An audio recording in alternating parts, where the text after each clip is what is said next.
जूही का मन अचानक 10 वर्षों बाद नीरव को देखकर अशांत हो उठा था। 10 वर्षों पहले का वाकया उसकी आंखों के सामने तैरने लगा। ठंड की भरी दोपहरी में हाथ पैर सुन्न पड़ते जा रहे थे। वो तो अपनी सहेली के घर एक छोटे से फंक्शन में आई थी, पर यूं अचानक नीरव यहाँ टकरा जाएगा, उसने कभी सोचा भी न था। जूही न चाहते हुए भी नीरव के विषय में सोचने को मजबूर हो गई थी। क्यों मुझे बिना कुछ कहे छोड़ गया था वो? क्यों मुझे एहसास कराया उसने अपने प्यार का? क्यों कहा था कि मैं हमेशा साथ दूंगा? आखिर क्या कमी थी मुझ में? कितने झूठे हो न तुम, डरपोक कहीं के। आज भी इस बात को सोच जूही के चेहरे पर दर्द की गहरी रेखा उभर गई थी, पर दूसरे ही क्षण गुस्से के भाव से पूरा चेहरा लाल हो गया था। फिर वही सवाल जेहन में आने लगे कि वो मुझे क्यों छोड़ गया था? आज क्यों फिर मुझसे मिलने आ गया? यूं सामने आए सौरव को देखते ही मन में बेचैनी और सवालों की झड़ी लग गई थी। जूही ने दोबारा उस कागज के टुकड़े को खोला और पढ़ा। नीरव ने केवल 2 लाइनें लिखी थी, प्लीज एक बार बात करना चाहता हूँ। यह मेरा मोबाइल नंबर है, हो सके तो अपना नंबर SMS कर दो। यही पढ़कर जूही बेचैन थी और सोच रही थी कि अपना मोबाइल नंबर दे या नहीं। क्या इतने वर्षों बाद कॉल करना ठीक रहेगा? इन 10 वर्षों में क्यों कभी उसने मुझसे मिलने या बात करने की कोशिश नहीं की? कभी मेरा हालचाल भी नहीं पूछा। मैं मर गई हूँ या जिंदा हूँ, किस हाल में हूँ? कभी कुछ भी तो जानने की कोशिश नहीं की उसने। फिर क्यों वापस आया है? सवाल कई थे पर जवाब एक का भी नहीं था। जाने क्या सोच मैंने अपना नंबर लिख भेजा। 10 वर्षों पहले सहेली के घर गई थी, वहीं मुलाकात हुई थी। सहेली का रोका था, सब लोगों के बीच जो छिप छिप कर वो मुझे देख रहा था। शायद पहली नजर में ही वो मुझे भाग गया था, पर न ही उसने कुछ कहा न मैंने। पूरे फंक्शन में वो मेरे आगे पीछे घूमता रहा, लेकिन जब चलने का समय हुआ तो अचानक चला गया था। न तो उसने मुझे बाय बोला न ही कुछ। मन ही मन मैंने उसको खूब गालियां दी। उस मुलाकात के बाद तो मिलने की उम्मीद भी नहीं थी। न उसने जूही का नंबर लिया, न ही जूही ने उसका। ऐसी तो पहली मुलाकात थी जूही और नीरव की। कितनी अजीब सी। जूही सोच सोच कर मुस्कुरा रही थी। नीरव से हुई मुलाकात ने जूही के पुराने मीठे और दर्द भरे पलों को हरा कर दिया था। एक दिन सहेलियों के साथ पैसिफिक मॉल में मस्ती करते हुए नीरव से मुलाकात हो गई। वो मुझे बेबाकी से मिला। बात ही बात में उसने मेरा नंबर और पता ले लिया। अगले दिन शाम को घर पर बेतकल्लुफी के साथ वो हाजिर भी हो गया था। सारे घर वालों को उसने सेल्फ इंट्रोडक्शन दिया और ऐसे घुल मिल गया जैसे सालों से हम सब से जान पहचान हो। जूही यह सब देख हैरान भी थी और कहीं न कहीं उसे एक अजीब सी फीलिंग भी हो रही थी। बहुत मिलनसार स्वभाव था उसका। माँ, पापा और जूही की छोटी बहन तो उसकी तारीफ करते नहीं थक रहे थे। वास्तव में उसका स्वभाव, हाव भाव सब कुछ कितना अलग और प्रभावपूर्ण था। जूही उसके साथ बहती चली जा रही थी। वो फैशन डिजाइनर बनना चाहता था। नेट के फाइनल ईयर में था। उससे मेरी अच्छी दोस्ती हो गई थी। रोज आना जाना होने लगा था। जूही के परिवार के सभी लोग उसे पसंद करते थे। धीरे धीरे उसने जूही के दिल में भी खास जगह बना ली थी। जूही जब उसके साथ होती तो उसे लगता ये पल यहीं थम जाएं। उसके साथ बिताए पलों की याद में वो खोई सी रहती थी। जूही को यह एहसास हो गया था कि नीरव के दिल में भी जूही के लिए खास फीलिंग्स हैं। अब तक उसने जूही से अपनी फीलिंग्स बताई नहीं थी। नीरव और जूही का कॉलेज एक ही रास्ते पर पड़ता था, इसलिए नीरव अक्सर जूही को घर छोड़ने आया करता था। और जूही को भी उसके साथ आना अच्छा लगता था। रास्ते भर वे बातें करते व उसकी बातों पर जूही का हंसना कभी खत्म ही नहीं होता था। वो अक्सर कहा करता था, जूही की मुस्कुराहट उसे दीवाना बना देती है। इस बात पर जूही और खिलखिला कर हंस पड़ती थी। आज भी जूही को याद है, नीरव ने उसे 2 महीने बाद उसके 22वें बर्थडे पर प्रपोज किया था।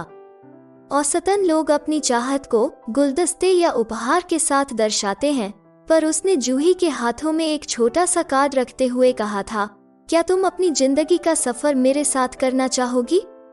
कितनी दीवानगी थी उसकी बातों में। जूही उसे समझने में असमर्थ थी। यह कहते कहते नीरव उसके बिल्कुल नजदीक आ गया और जूही का चेहरा अपने हाथों में थामते हुए उसके होंठों को अपने होंठों से छूते दोनों की सांसें एक हो चली थीं। जूही का दिल जोरों से धड़क रहा था। खुद को संभालते हुए वो नीरव से अलग हुई। दोनों के बीच एक अजीब मीठी सी मुस्कुराहट ने अपनी जगह बना ली थी। कुछ देर तो जूही वहीं बुत की तरह खड़ी रही थी। जब उसने जूही का उत्तर जानने की उत्सुकता जताई तो जूही ने फौरन हाँ कह दी थी। उस रात जूही एक पल भी नहीं सोई थी। वो कई विषयों पर सोच रही थी, जैसे करियर, आगे की पढ़ाई और न जाने कितने ख्याल उसके दिमाग में आते। नींद आती भी कैसे, मन में बवंडर जो मचा था। तब जूही मात्र 22 वर्ष की ही तो थी, फाइनल ईयर में थी। नीरव भी केवल 25 वर्ष का था। उसने अभी नौकरी के लिए अप्लाई किया था। इन 2 सालों में उसने मम्मी पापा से अपने दिल की बात बताई तो उन्होंने भी नीरव को मैसेज किया, पर कब तक वे इंतजार करते। आखिर थक कर उन्होंने जय से जूही की शादी करवा दी। जूही भी कुछ नहीं कह पाई। जय एक ऑडिटिंग कंपनी चलाता था। उसके माता पिता उसके साथ ही रहते थे। जूही विवाह के बाद सब कुछ भूलना चाहती थी और नए माहौल, नए परिवार में ढलना चाहती थी, पर शायद सोचा हुआ काम कभी पूरा नहीं होता। शादी के बाद कितने साल लगे थे जूही को उसे भूलने में, पर ठीक से भूल भी तो नहीं पाई थी।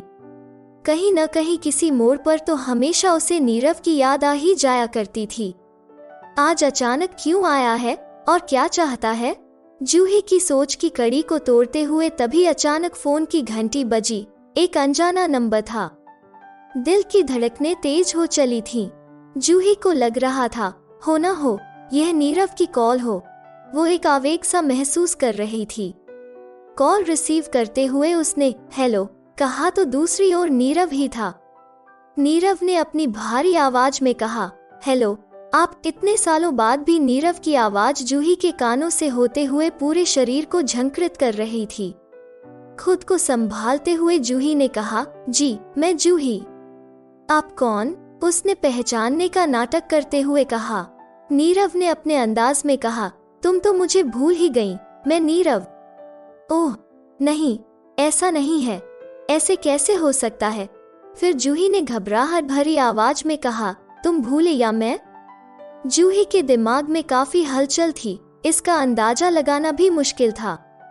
यह नीरव के लिए उसका प्यार था या नफरत? मिलने का उत्साह था या असमंजसता थी? एक मिला-जुला मिश्रण था भावों का, जिसकी तीव्रता सिर्फ जूही ही महसूस कर सकती थी। कभी भी यह समझना कितना मुश्किल हो जाता है न कि आखिर किसी के होने का हमारे जीवन में इतना असर क्यों हो जाता है। जूही भी एक असमंजसता से गुजर रही थी। खुद को रोकना चाहती थी, पर धड़कन थी कि रुकने का नाम ही नहीं ले रही थी। नीरव ने आगे कहना शुरू किया, इतने सालों बाद तुम्हें देखा, बहुत अच्छा लगा। कल तुम बहुत खूबसूरत लग रही थी। जूही अब भी एक गहरी सोच में डूबी हुई थी और एक हल्की मुस्कान के साथ उसने कहा, थैंक्स, मैं भी तुमसे मिलकर खुश हुई। इनफैक्ट सरप्राइज्ड भी हुई। नीरव भांप गया था। जूही के कहने का क्या तात्पर्य था? उसने कहा, क्या तुमने अब तक मुझे माफ नहीं किया? मैं जानता हूँ कि तुमसे वादा कर मैं आ न सका। जूही ने कहा, 10 साल कोई कम तो नहीं होते। माफ कर दूं? मैं आज तक अपने को ही माफ नहीं कर पाई। उसकी बात से व्यंग्य साफ झलक रहा था। कैसे करूं तुम्हें माफ? क्या तुम लौटा सकते हो बीता वक्त?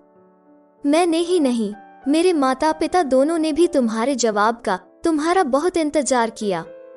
क्या दोष था उनका? यही न कि उन्होंने तुम्हारे साथ मेरे सुखी जीवन की चाह की, मेरे सपनों को सच करना चाहा। और तुमने क्या किया? मैं जानना चाहती हूँ, क्या हुआ था तुम्हारे साथ? क्यों नहीं आए तुम? जूही की आवाज से नाराजगी साफ झलक रही थी। अपने को संभालते हुए नीरव ने कहा, मैं तुमसे प्यार करता था, करता हूँ और करता रहूंगा। तुमसे तो इजहार कर दिया था, पर दुनिया के सामने अपना प्यार कबूल करने की हिम्मत नहीं कर पाया। अगले दिन तुमसे मिलने आने से पहले सोचा, क्यों न दिल की बात अपने घर वालों को भी बता दूं। माँ तो सुनते ही नाराज हो गई और बाकी सब ने चुप्पी साध ली। माँ कुछ सुनने को तैयार ही नहीं थी। अपनी कसम देकर उन्होंने मुझे आने से रोक दिया। अगले दिन ही मुझे पढ़ने के लिए बाहर भेज दिया गया। मुझ में इतनी हिम्मत नहीं थी कि परिवार से अलग हो जाऊं और न ही तुम्हारे सवालों का सामना करने की हिम्मत मुझ में थी। बाद में पता चला कि मेरी माँ बहुत पहले ही मेरा रिश्ता तय कर चुकी थी। उन्होंने मेरे सुनहरे भविष्य के लिए बहुत से सपने बुन रखे थे और ये सारी चीजें आपस में इतनी उलझी हुई थी कि उन्हें सुलझाने का वक्त ही नहीं मिला। और तो और माँ इस रिश्ते के लिए तैयार नहीं होंगी, मैं जानता था। उन्होंने अपनी कसम देकर मेरे पैर रोक दिए थे। उन्हें उस वक्त मैं कह ही नहीं पाया कि मैं अपनी जिंदगी वहीं छोड़ आया हूँ। उस वक्त मैंने चुप रहना ही ठीक समझा था, या यह कह लो मैं डर गया था। इतनी जल्दी शायद नीरव भी शादी नहीं करना चाहता था। वो मास्टर्स करना चाहता था, पर जूही उसे यह बताना चाहती थी कि वो उससे बेइंतहा मोहब्बत करती है और हाँ, जिंदगी का पूरा सफर उसके साथ ही बिताना चाहती है। इसलिए उसने नीरव को कॉल किया।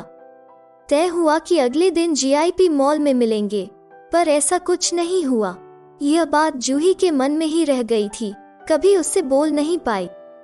जैसा कि दोनों ने तय किया था, अगले दिन जूही तय समय पर वहां पहुंच गई। वहां पहुंचकर नीरव का फोन मिलाया तो फोन स्विच ऑफ आ रहा था। वो वहीं उसका इंतजार करने बैठ गई थी। आधे घंटे बाद फिर फोन मिलाया, तब भी फोन ऑफ ही आ रहा था।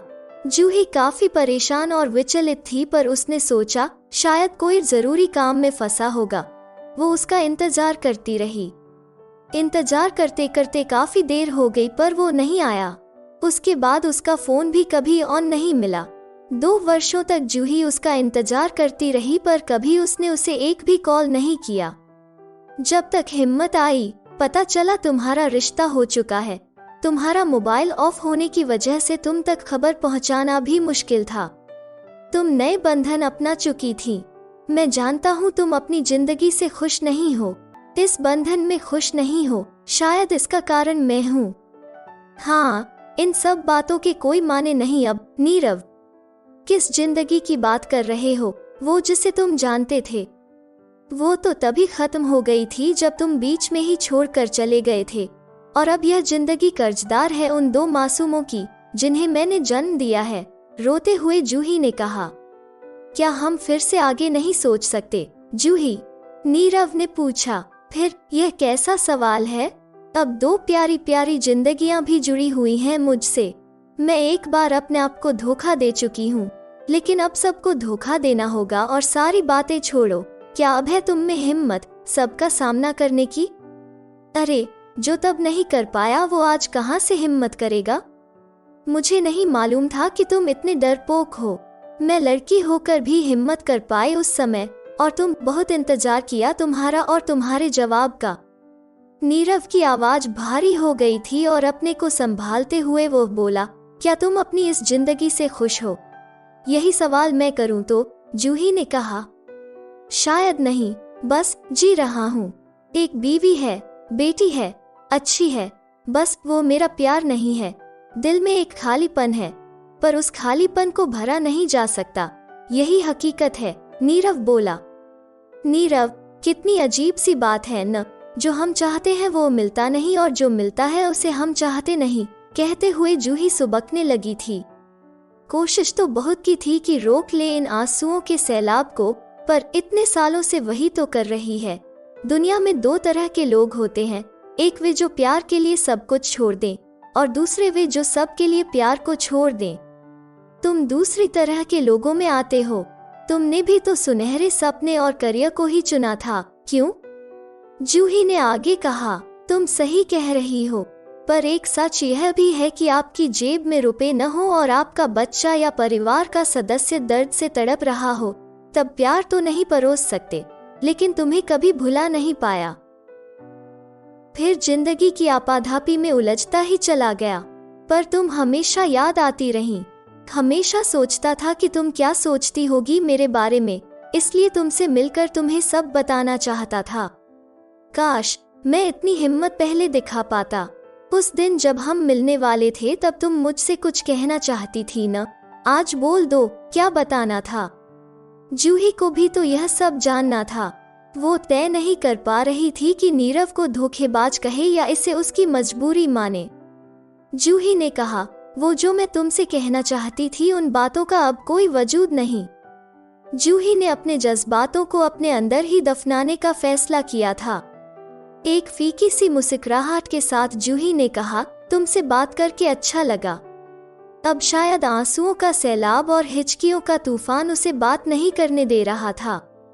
अंत में सिर्फ अच्छा कहकर उसने बातों के सिलसिले पर पूर्ण विराम लगाना चाहा। शायद सवाल तो बहुत से थे जेहन में, पर उन सवालों का अब कोई औचित्य नहीं था। नीरव ने हड़बड़ाते हुए कहा, सुनो, एक वादा करो कि तुम हमेशा खुश रहोगी। करो वादा। वादा तो नहीं पर कोशिश करूंगी। जूही रोए जा रही थी और उसी पल कॉल डिस्कनेक्ट हो गई। तो दोस्तों, आपको ये कहानी कैसी लगी? प्लीज लाइक करें और रोज नई कहानियों के लिए चैनल को सब्सक्राइब जरूर करें। धन्यवाद।